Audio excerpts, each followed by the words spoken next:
Kali kulon yo kali ono Petro irung edawa yen suloyo aja bedani yen bedani atiku gelo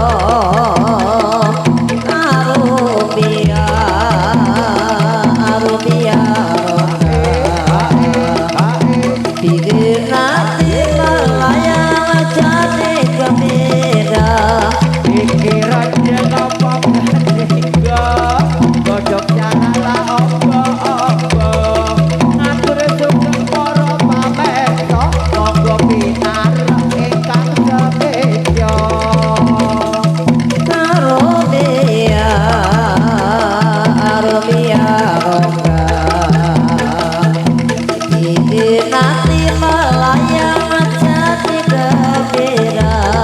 lure-lure ulane sawo jadi cilik buntut legawa nuling lire sing kira-kira sing dilire ora rumangsa arubia rongga bikin hati melayang jadi gembira kira-kira motor saja gorene tak supirane wis seneng aja mung mandeg golek ana ngene omahe arubia rongga bikin hati melayang jadi gembira bintang kali kolonnya kali ana Petro irung edawa yen suloyo aja bedani yen bedani atiku gelo arubia rongga bikin hati melayang jadi gembira kalau ulane sawo jadi cilik buntut legawa kuing lire sing kira-kira sing dilire ora rumangsa arubia rongga bikin hati melayang jadi gembira betang kali kolonnya kali ana Petro irung edawa yen suloyo aja bedani yen bedani atiku gelo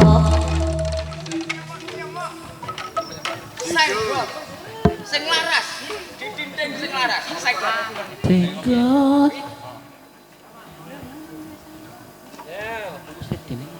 Tenggot Semarang di dinding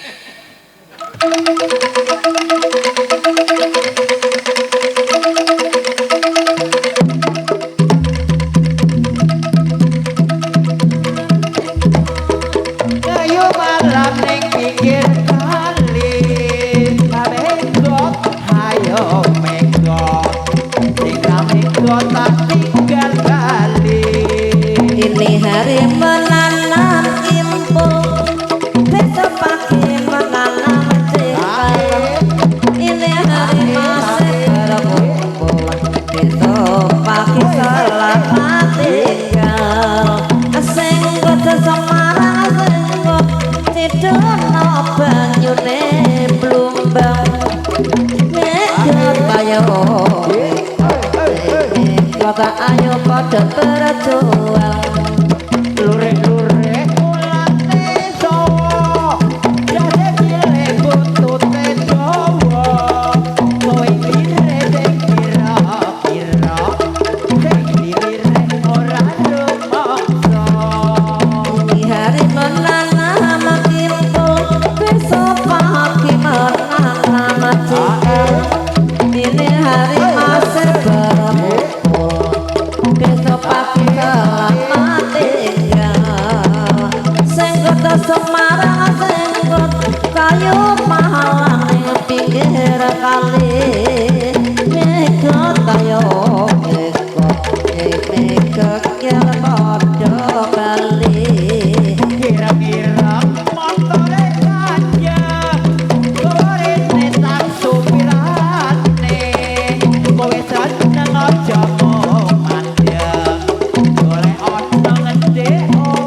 kali kulon yo kali ono peto irung endowo yang sulaya aja beda yen bedane atiku kelo sengkota Semarang sengkot tiduna banyune blumbang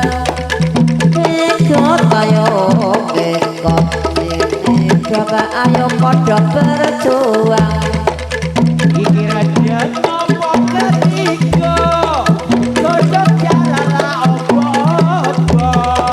ngatur suku para pamesok monggo pinarang ingkang sekedya sengkot Semarang sengkot tiduna banyune blumbang ikut ayo ayo pada berjuang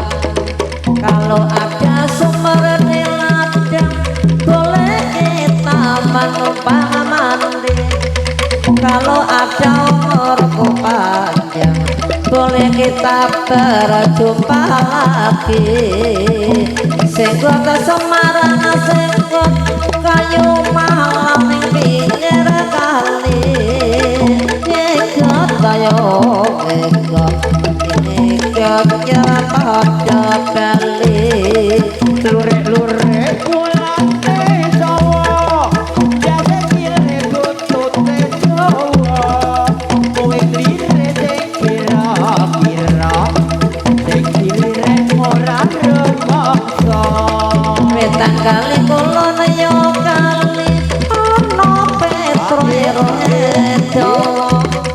ya sulaya aja beda yen bedane atiku kelo cari beda lati ciamis kelihatan gunung Merapi matinya jangan menangis lain hari berjumpa lagi